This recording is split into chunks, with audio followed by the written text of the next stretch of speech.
राठौर साहब, आप मुझे बताइए, आपको सब चीज पता होती है। मोदी तुझसे बैर नहीं, वसुंधरा तेरी खैर नहीं, ये नारा किसने दिया? एक तो ये नारा और ये एरोगेंट रूथलेस करप्ट ब्यूरोक्रेसी थी जिन्होंने इनको इस तरफ बिठा दिया। हमें भी आप इधर बिठाना चाहते हैं। शहर से आते हैं, गांव के व्यक्ति की समस्या समझते हैं कि नहीं समझते, मुझे इस पे प्रश्न चिन्ह है। मैं रेगिस्तान से आती हूं। Department of PhD is run by the principal secretary. I am very sorry to say the minister is a rubber stamp. Nothing is being told. बधाई देना चाहूंगी वसुंधरा जी को, बहुत अच्छी लीडर थी। सच को सच कहने में मुझे बिल्कुल। आज इंटरनेशनल वुमेन्स डे पर मैं सबको बधाई देते हुए पेयजल की इस चर्चा में हिस्सा ले रही हूं। 8 मार्च आज के दिन यूनाइटेड नेशंस ने एक थीम रखी है और उसके थीम के तहत एक मार्च निकाल रहे हैं और वो थीम है changing climate, equality today for sustainable tomorrow.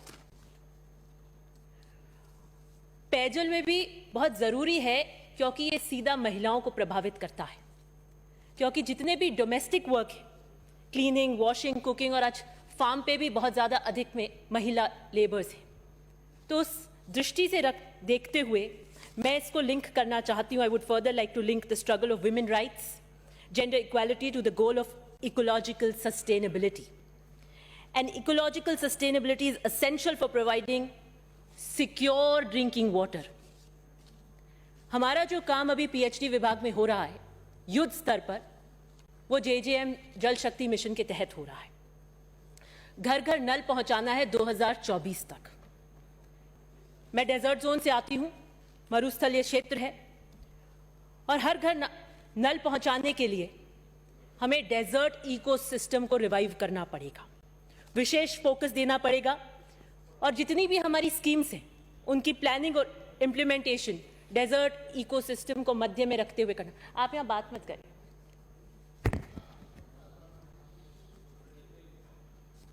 Continue please. Desert ecosystem को मध्य में रखना पड़ेगा क्योंकि घर घर नल तो हम पहुंचा देंगे, लेकिन पानी सिक्योरिटी हम पानी की कैसे देंगे? पाइपलाइन तो हम बिछा देंगे, सिर्फ पानी बिछाने से पानी नहीं पहुंचेगा। पाइपलाइन बिछाने से नल से पानी नहीं आएगा अगर हम उसकी सही प्लानिंग नहीं करेंगे। और वो पानी भी हमें गुणवत्ता वाला पानी भेजना है। तो बात आ जाती है सोर्स की कि हमारे सोर्सेज क्या हैं। लिमिटेड सोर्सेज हैं। ग्राउंड वाटर आप देख रहे हैं बुरी तरीके से डिप्लीट हो रहा है। जहां से मैं आती हूं वहां से मोस्टली ब्लॉक्स एक्सप्लॉइट हो चुके हैं, और जो पानी है भी जहां पर, वहां पे टीडीएस, फ्लोराइड, नाइट्राइट इतनी ज्यादा मात्रा में है। सरकार ने आरओ प्लांट्स लगाए, क्या प्रोग्रेस है उन आरओ प्लांट्स की? इसका उत्तर आप मुझे दीजिएगा। कुछ नहीं हो रहा वहां पर। दूसरा सोर्स है surface water, which is a better source, लेकिन ज्यादातर वेस्ट हो रहा है। हमें ऐसे सोर्सेस तलाशने पड़ेंगे जिससे हम सिक्योर कर पाए वाटर। आज है कल नहीं है, कभी दे रहे हैं कभी नहीं दे रहे, कभी ट्रेन से दे रहे हैं कभी टैंक से दे रहे हैं। यह स्थिति नहीं होनी चाहिए। हमें ऐसे मेंटेन करने पड़ेंगे, डेवलप करने पड़ेंगे। हमारे यहाँ जो पानी आ रहा है वो इंदिरा गांधी कैनाल से आ रहा है। सरफेस वाटर दे रहे हैं इंदिरा गांधी का, वो भी अधिकतम आप देखेंगे तिवरी जैसे, ओसियां जैसे कस्बों में, वहां पे रोज इस बात की लड़ाइयां होती हैं। कंटेमिनेटेड वाटर आता है, उसका रंग ही अलग होता है। सिर्फ ब्लीचिंग करने से नहीं होगा, हमें शुद्ध पानी, गुणवत्ता भरा पानी देना है तो इसके लिए विशेष रूप से हमें और ज्यादा गंभीर होना पड़ेगा। अभी 60 डेज का क्लोजर आ रहा है। हमने कोई सप्लीमेंट्री सोर्स का कभी सोचा ही नहीं। हमारा ध्यान ही नहीं जाता कि हम सप्लीमेंट्री सोर्स को डेवलप करें। और उदाहरण के लिए गुजरात के अंदर नर्मदा का सरप्लस पानी जो है वो नाडी तालाब में भर दिया जाता है। बूस्टर लगाए हुए हैं और स्टोरेज टैंक्स बनाए हुए हैं। हमें भी उस रूप से देखना पड़ेगा। मेन प्रॉब्लम क्या है? सरकार इंजीनियर्स पे डिपेंडेंट हो गई है। जो इंजीनियर देते हैं, कहते हैं, बस वही करते हैं। हर जगह इंजीनियरिंग सॉल्यूशंस नहीं चलते हैं। ये हमें सोचने की जरूरत है। ट्रेडिशनल सोर्सेज को आपको टैप करना पड़ेगा।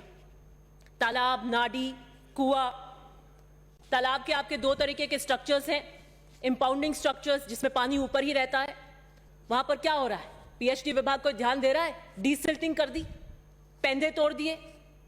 व्हाट इज हैपनिंग टू दो स्ट्रक्चर्स? पीएचडी विभाग उसके अंदर कोई ध्यान नहीं दे रहा कि हम इनको मेंटेन करें कि नहीं करें। और उस इंपाउंडिंग स्ट्रक्चर्स को आप कन्वर्ट करके रिचार्ज स्ट्रक्चर बना रहे हो। रिचार्ज स्ट्रक्चर वो है जिसके अंदर पानी नीचे जाता है और रिचार्ज होता है। गांव में ये पता होता है कि हम कौन से तालाब को भरेंगे तो हमारा ये कुआं रिचार्ज होगा। हमें इन ट्रेडिशनल सोर्सेस को टैप करना पड़ेगा, भौगोलिक दृष्टि से देखकर करना पड़ेगा, अगर हम सही मायनों में घर घर नल में पानी पहुंचाना चाहते हैं। जियोफिजिकल सर्वे करवाइए, आप देखिए कैसा स्ट्रेटा है, किस तरीके की सॉइल आ रही है, लाइमस्टोन आ रहा है, क्या आ रहा है वहां पर, नीचे स्ट्रक्चर कैसा है, और फिर विभाग डिसाइड करे कि how to manage the structures.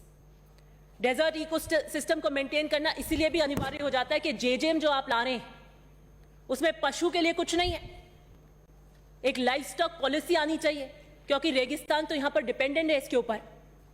It is the need of the hour to save and develop desert ecos. Population बढ़ रही है, माइनिंग बढ़ रही है, इंफ्रास्ट्रक्चर बढ़ रहा है। जोधपुर, जैसलमेर, पार्ट ऑफ बीकानेर, बाड़मेर, यहां तो बड़े बड़े सोलर प्लांट्स लग रहे हैं। They are competing with water. कितना पानी इसके अंदर यूज होता है, हम एनर्जी को तो बढ़ा रहे हैं, we are not even charging for that water. और एक और चीज यहां पर हो रही है, ग्रेजिंग एरिया, चारागाह, कॉमन लैंड्स, गोचर भूमि, वाटर बॉडीज के कैचमेंट एरियाज, इन सब की इन्होंने तारबंदी करके इनको ब्लॉक कर दिया है। जरूरत है कि हम आउट ऑफ द बॉक्स सोचें, खाना पूर्ति नहीं करें कि ठीक है एक एसआर बना दी, एक पाइपलाइन लिया है हमने कर दिया, और हमें इतने 1000 करोड़ की स्कीम का हमने सैंक्शन कर दिया और हम पानी पहुंचाते हैं। हमें आउट ऑफ द बॉक्स सोचना पड़ेगा पानी के लिए। भयावह स्थिति है।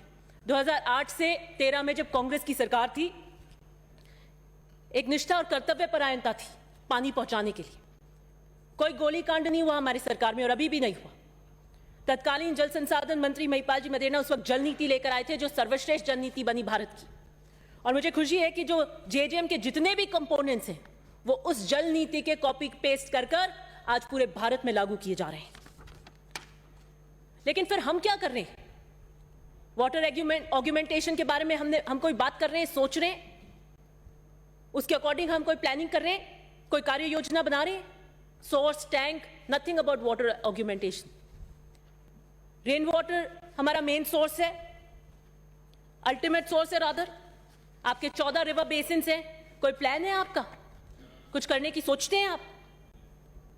रिवर रेजोनेशन के बारे में क्या कर रहे हैं आप? रिवर बेसिन्स मैनेज करने के लिए क्या कर रहे हैं? अवैध बजनी खनन हो रहा है जबरदस्त, and how damaged it is to what level. लेकिन हम सो रहे हैं और कॉन्ट्राडिक्टरी स्थिति है कि जिस टहनी पर बैठे हैं उसी को काट रहे हैं। इतनी स्थिति भयावह है और आप सोच रहे हैं जैसे बिसलपुर पे आपने डिपेंडेंट कर दिया। Is very very high risk. इस सोच को मत रखिए कि ठीक है ये सोर्स आ गया तो हम ऑल्टरनेटिवली ट्रेन और टैंकर्स से पहनाएंगे। इससे ज्यादा प्लानिंग करनी पड़ेगी आपको वाटर सिक्योरिटी की। क्या हालत है जेजेएम की? क्या हालत है जेजेएम की? Coverage of tap water. सदन में विपक्ष के नेता जब जेजेएम की स्थिति बता रहे थे तो मैंने उसको क्रॉस टैली किया और वो बिल्कुल सही स्थिति बता रहे थे। बिल्कुल मैं आपकी सारी मानती हूं जो सही होती है। और नीचे से 5वें नंबर पे आते हैं हम, और देश में 30th रैंक है हमारी। ये कह दें कि हमने कुछ लाख करके हम जेजेएम में अच्छी स्थिति है, तो हमारी बिल्कुल भी अच्छी स्थिति नहीं है। कोई सीरियसनेस नहीं है हमारी जेजेएम के प्रति। We are late, I am sorry to say. और नुकसान हमारा हो रहा है, हमारे प्रदेश के हमारे लोगों का हो रहा है। अगर ड्रिंकिंग वाटर को भी आप सीरियसली नहीं लेना चाहता पीएचडी, तो I am surprised at the working of this department. इतना बुरा परफॉर्मेंस तो पीएचडी का कभी नहीं रहा। जब हमारे पास स्रोत भी नहीं थे, इससे भी बुरी हालत होती थी। और मैंने जल शक्ति मिशन की वेबसाइट पर देखा, I was surprised. Haryana, Punjab जो हमारे बॉर्डरिंग स्टेट्स हैं 100%, महाराष्ट्र जो इतने बड़े स्टेट्स हैं, गुजरात, बिहार 80%, 90% कवरेज कर चुके हैं, और राजस्थान 11 to 25% में रैंक होता है। और ये रिपोर्ट कोई बहुत पुरानी नहीं है, it is just 2 months old. और कलर्ड है इसके अंदर, आप देखेंगे डिफरेंट कलर्स दिए हैं। ब्लैंक कलर है राजस्थान का। आप कह रहे हैं हम प्रोग्रेस कर लेंगे, कैसे कर लेंगे आप? तो 2024 आ रहा है, 2024 आ रहा है, कैसे करेंगे आप? I am surprised. कागजों में ही होंगे 20 लाख कनेक्शन, कागजों में। क्या कर रहे हैं आप? क्या समीक्षाएं कर रहे हैं? आपके स्वयं के मुख्य अभियंता कहते हैं इस वर्ष जल जीवन मिशन के तहत 20 लाख कनेक्शन पूरा करना संभव नहीं है। लक्ष्य पूरे करने के लिए दूसरी योजनाओं के पेयजल कनेक्शन को हम शामिल करेंगे। This is the reality, this is what you are doing. प्रदेश में जल जीवन मिशन को झटका। देखिए, कम से कम इंट्रोस्पेक्ट तो कीजिए। छोटे राज्य बाजी मार गए, हम कहां रह गए। मैं इसलिए कह रही हूं क्योंकि यह स्थिति मेरे विधानसभा क्षेत्र में भी बनी हुई है। बैठे हैं ना मंत्री महोदय, बैठे हैं मंत्री महोदय, तो जल दाय मंत्री भी सुन रहे हैं, जल दाय मंत्री उधर बैठे हैं, सब सुन रहे हैं। मंत्री जी बैठे हैं ना, नोट कर रहे हैं, नोट करते रहिए। Please continue. सुनिए तो सही, ले तो बोलिए आप, बोलिए और कंक्लूड करिए प्लीज। हाँ, ओसियां डेजर्ट जोन है, स्कैटर्ड सेटलमेंट है जिसे छितराई ढानिया कहते हैं, डिफिकल्ट टेरेन है, पत्थर आ जाता है, कहीं धोरे हैं, इनएक्सेसिबल फॉर वाटर। मगरे पे अगर एक घर है तो हमारा पॉलिटिकल कमिटमेंट है कि हम उस घर को भी पानी पिलाएं। हमारा पॉलिटिकल कमिटमेंट है। और कैसे पहुंचाएंगे आप मगरे के उस घर पर पानी? आपको नियरेस्ट सोर्स पे टैप करना पड़ेगा, उसके ट्रेडिशनल सोर्स को रेजोनेट करना पड़ेगा। कैनल या फिर रेन वाटर नहीं, आपको टांका बनाना चाहिए। टांका इज द सेफेस्ट मोड। घर घर टांका होना चाहिए था। यह प्लानिंग आपको कम से कम डेजर्ट जोन में पीएचडी को करनी चाहिए थी। कॉपी पेस्ट मत करिए। आपके घर ठीक है, नल लानी है, पाइप बिछा देंगे, टंकी कहीं एक दो जगह होगी तो उसको कर देंगे, वहां से आगे हम सप्लाई कर देंगे। कुछ सोचा ही नहीं है आपने कि आज कितनी सिचुएशन होगी। Please conclude. बारिश हुई, बारिश नहीं हुई तो कम से कम हम उन टांकों में पानी ट्रांसफर कर सकेंगे टैंकर से। पाइप वाटर सप्लाई स्टेट को मैनेज करनी है, स्टेट को मैनेज करनी है। मेटिकुलस प्लानिंग की जरूरत थी, भेड़ चाल की नहीं। मेरे यहां 3 परियोजनाएं, पांचला घेवड़ा, तिवरी मथानिया ओसियां भोपालगढ़ और भेड़ हल्ला है। ये तीनों परियोजना तत्कालीन जल संसाधन मंत्री लेकर आए थे और इन तीनों परियोजनाओं को हमने अब जेजेएम में कन्वर्ट किया। तो बेसिक स्ट्रक्चर वहां बना हुआ था, एक पॉइंट तक खेलियां बनी हुई थी, नहीं तो आप अधिकतम बिल्कुल फ्रेश से स्टार्ट कर रहे हैं। तिवरी मथानिया ने आपका कुछ पार्ट आपने ओटीएमपी कर दिया, जिसे आप अदर देन मेजर प्रोजेक्ट कहते हैं, बाकी की आप स्कीम को आपने क्लब कर दिया। पांचला घेवड़ा मेरा प्रोजेक्ट था और इसको एसएलसीसी की मीटिंग में हमने कल्ला जी को देकर करवाया था जब हम होटल में बंद थे। Specially I spoke to the CMO कि ये मीटिंग हो रही है, हमारा प्रोजेक्ट नहीं चूक जाए। स्पेशली आप क्या कर रहे हो उस प्रोजेक्ट के साथ में? मनचाही चीजें कर रहे हैं आप, पाइपलाइन कर्टेल कर रहे हैं। आपको पाइपलाइन और ज्यादा करनी चाहिए कि बाई चांस अगर डिफिकल्टी आ जाती है और घुमा के लेना पड़ेगा तो हमें 20 किलोमीटर भी घुमा के ले जाना पड़ सकता है, डेविएशन नहीं मिलेगा। बट नहीं, आप टेक्निकलिटी के नाम पे बैठते हैं। 10% पाइपलाइन कम कर दीजिए, 15% पाइपलाइन कम कर दीजिए। अरे आप देखिए तो सही, रेगिस्तान का डेजर्ट जोन है, हॉरिफाइंग सिचुएशन वाटर की आज भी है और कल कितनी बुरी हो जाएगी। सिक्योरिटी कहां से देंगे आप? मुझे प्रिंसिपल सेक्रेटरी जोधपुर जाते हैं, पीएचडी विभाग की समीक्षा करते हैं। समीक्षा में कहते हैं कि please submit all JJMs, we are late and nothing politically. I would like to know what is politically. All the cut motions that you are going to answer is politically. You are sitting in the officers' lobby, this is political. And every single member who's speaking in this house is political. And let me tell you, the Chief Minister himself represents a political ideology, and his budget, जिसको आप review करते हैं, that is according to political ideology for downtrodden, for the poor. I don't know what was the word political. और क्या implications हुआ आपके उस political का? कि जो provisional के अंदर जितनी टंकियां थी 25 के करीब, वो सारी काट के उसको हाफ कर दी 12। अब कंक्लूड करिए प्लीज। नहीं, दिस इज माय पॉइंट। मैं यहाँ पे बात करूंगी, मेरे 15 मिनट नहीं हुए और बहुत एसेंशियल बात है। 2 मिनट बाकी है, करिए आप 2 मिनट दीजिए। नहीं, प्रिंसिपल सेक्रेटरी कहते हैं एंड योर अपॉइंटमेंट इज नहीं, मैं मेरी पार्टी का लूंगी और मेरी पार्टी ने टाइम दिया है मुझे। इनकी पार्टी ने जो टाइम दिया उसके अनुसार चल रहा हूं मैं। नहीं, आप दीजिए, मैं बोलूंगी। मैं पानी के विशेष मुद्दे पर आई, मैं बिल्कुल बोलूंगी। मेरा प्रिंसिपल सेक्रेटरी, अरे बोलने दीजिए please, is appointed as PhD principal secretary. This is also political. Tanmay Kumar को नहीं अपॉइंट किया कहीं पर भी। आप रातों रात इन्फॉर्म करते हैं चीफ इंजीनियर को कि टेक्निकल सैंक्शन के लिए फाइल मंगाइए। रातों रात there was pressure on PhD. मैंने अधिकारियों से पूछा क्यों, कि ऊपर से मैसेज है क्यों भाई? रॉ की फाइलें कोई बॉर्डर सिक्योरिटी का मामला था क्या? आप रातों रात फाइल मंगा रहे थे और सुबह की सुबह टेक्निकल सैंक्शन करना चाहते थे? फिर मैंने चीफ इंजीनियर से बात करी, मैडम हमें ऊपर से इंस्ट्रक्शन से आपको कुछ नहीं बताया जाएगा। एक्सीएन से बात करी कि नहीं मैडम आपको कुछ नहीं बताया जाएगा। एससी से बात करी, मैडम आपको कुछ नहीं बताया जाएगा। मैंने कहा टीएस कराओगे, किस किस टंकियों को ले रहे हो, क्या कर रहे हो, क्या नहीं कर रहे, ये तो बताओ कि मैडम हमें इंस्ट्रक्शन है। क्या मैं आपको आईएसआईएस की मेंबर नजर आती हूं?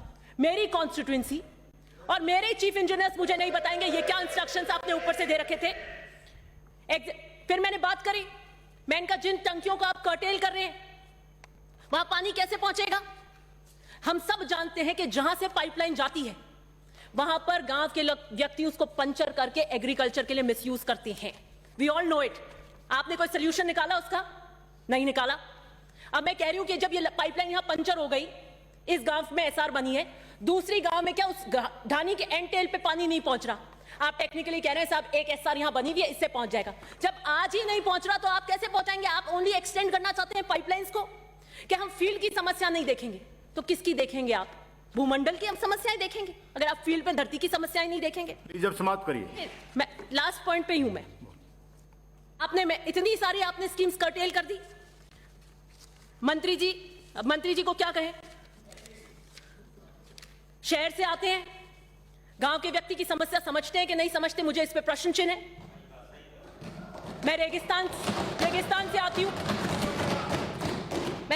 से आती हूं। महसूस करना तो बहुत दूर की बात है, आप रेगिस्तान के व्यक्ति की मंत्री महोदय समस्या जानते भी हैं क्या? मेरा प्रश्न चिन्ह है। डिपार्टमेंट के प्रिंसिपल सेक्रेटरी पूरा डिपार्टमेंट चला रहे हैं। The whole department of PhD is run by the principal secretary. I am very sorry to say the minister is a rubber stamp. Nothing is being told to him. Thank you. और मुझे दुख के साथ आज मैं बधाई देना चाहूंगी वसुंधरा जी को। बहुत अच्छी लीडर थी। सच को सच कहने में मुझे बिल्कुल गुरेज नहीं होता। Thank you very much. Chief minister के कार्यकाल की बात कर रही हूं। Thank you very much. Thank you. Last 1 minute का पॉइंट है, मैं कंक्लूड कर रही हूं। चलिए 1 मिनट बोलिए। अच्छी लीडर थी, डिसीजन मेकिंग भी करती थी। 1 मिनट के अंदर आप डिसीजन मेकिंग भी बढ़िया थी। अरे भैया बीच में मत करिए आप प्लीज। राठौर साहब आप मुझे बताइए, आपको सब चीज पता होती है। मोदी तुझसे बैर नहीं, वसुंधरा तेरी खैर नहीं, ये नारा किसने दिया? एक तो ये नारा और ये एरोगेंट रूथलेस करप्ट ब्यूरोक्रेसी थी जिन्होंने इनको इस तरफ बिठा दिया। हमें भी आप इधर बिठाना चाहते हैं। एक्सीलेंट बजट चीफ मिनिस्टर लेकर आए, excellent budget, but this bureaucracy is what is going to make us sit here. Please आप अपना रवैया बंद करें। जलदाय मंत्री प्रदेश राम भरोसे, आपने बढ़िया सही किया। आपने ये कह रहे हैं कि लक्ष्मण डूंगरी के प्रोजेक्ट से आगे आप नहीं निकल रहे। अगर आप निकलना भी चाहेंगे ना तो आपको निकलने नहीं देंगे, तो इससे अच्छा आपने पहले ही कर लिया कि हम इसी तक सीमित हो जाए। मैं आपको यहां से चेतावनी दे रही हूं कि मैं जनता के लिए सदन में आई हूं। मैं बिल्कुल उनके हक के लिए कॉम्प्रोमाइज नहीं करूंगी। और जो बुलडोजिंग आप एसआर्स की कर रहे हैं, मेरे पास पूरी लिस्ट है। 25 जाती हैं, उसको प्रोविजनल से आप उनको 12 कर देते हैं, 12 में भी आप कर्टेल कर देते हैं। मैंने चीफ मिनिस्टर ऑफिस में सीएम से बात करके ये रुकवाई है। I am glad to the chief minister, क्योंकि वो 25 साल वहां पर सांसद रहे, वो ढानी जानते हैं कि छितराई की क्या समस्याएं होती हैं। और फिर भी अगर आपने अपना यही बुलडोजिंग रवैया रखा तो मैं पानी के लिए जन आंदोलन करूंगी और सड़कों पर उतरूंगी। धन्यवाद।